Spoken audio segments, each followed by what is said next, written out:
On Tuesday, the Duke of Sussex celebrated a victory as the Department of Homeland Security, DHS, rejected a request to release private information from his U.S. visa application. The rejection came after conservative think tank the Heritage Foundation issued a request for the 38-year-old's immigration documents after his previous claims of drug use came to light in his tell-all memoir. In Spare, which was released back in January, Harry revealed that he had previously experimented with various drugs, such as psychedelic mushrooms and cocaine, to cope with trauma at a younger age. Get the latest royal news straight to your phone by joining our WhatsApp community. Homeland Security rejected the demands via email, citing that it will override the subject's privacy interests. Under U.S. law, foreigners who admit to taking drugs and wish to enter, or move to, the United States may face several challenges when doing so. In the letter, which was obtained by the New York Post, DHS Senior Director Jimmy Wolfrey, said, "To the extent records exist, this office does not find a public interest in disclosure sufficient to override the subject's privacy interests."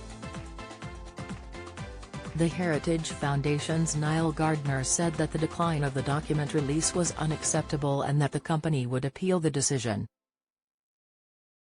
Royal family live. £40 billion economic earthquake threatens Sussex's Netflix deal. He said, "The Department of Homeland Security's efforts to stonewall the Heritage Foundation's Freedom of Information request are unacceptable, and we will be contesting their position."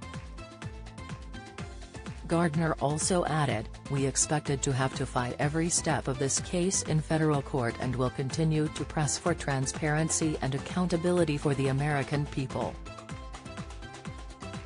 Mike Howell, director of the Heritage Foundation's Oversight Project, filed a Freedom of Information Act request to DHS, citing that this was to ensure that American laws are being applied fairly. The Heritage Foundation also requested to check to see if Harry had admitted to any drug taking within the 3 years before Spare was released.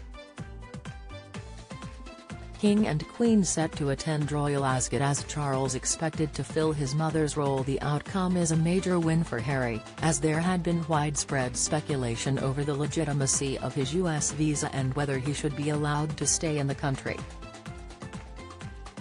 Prince Harry stepped down from his royal duties in January 2020, and moved to the United States just a few weeks later.